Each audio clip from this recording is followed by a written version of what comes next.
last piece to the puzzle. One of the single coolest wine racks I have ever seen.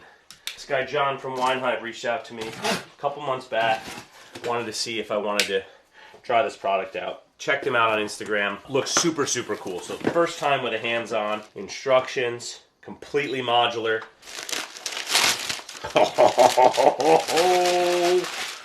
Talk about worth the wait. So, what are we looking at here? Black anodized aluminum, solid, machined. I mean, you could drive a car over this, I think. I wouldn't try it, but that's how sturdy that is. Whoa, very impressed first impressions here. So, the modularity, these things. Oh, there it is. There it is. Boom, like that.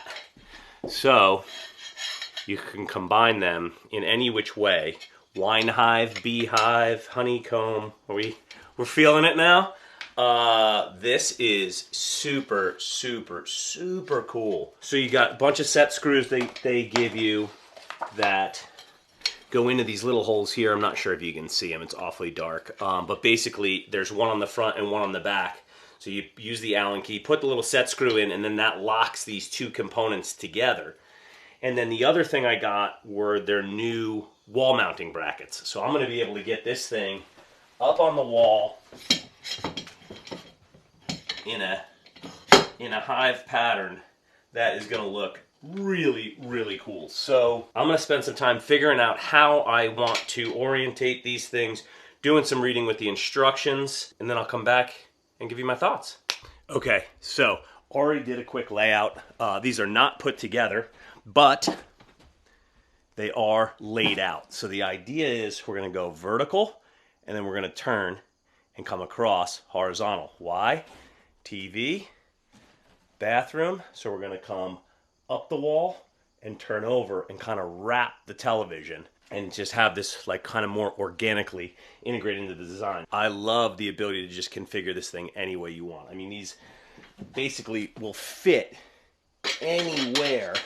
So you take one and you take another with the matching side, and it just sleeves in. So we're gonna do this first before we do any set screws and make sure we're completely happy. Okay, so everything is completely sleeved together.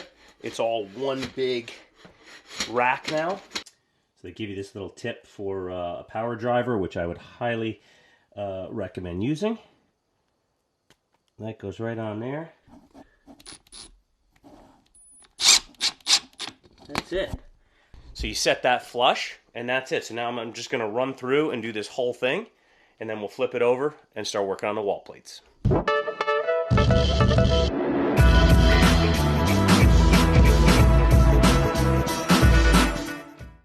Look at that. I mean, this thing is super cool.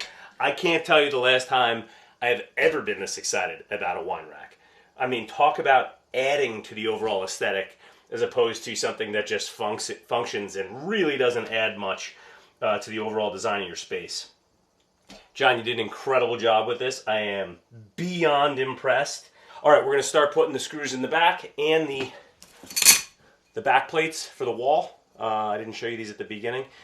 Simple pieces of flat metal, and they give you some different screws so that you can attach these. And then I may have to wait for JC because the instructions do say you need a friend to get this on the wall, and I mean, it's not light, so we'll see, but it will get done today.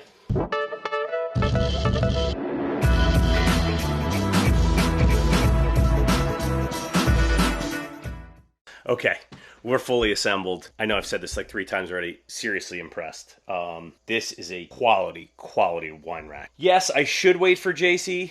I would not recommend hanging this on your own, but I'm too excited, and I do have a lot of experience with this stuff, so I'm going to give it a shot on my own. I have an idea as to how to do it in my head. If it works, great. If I don't feel confident, I'm not going to push it, and we'll finish the install later. So here we go.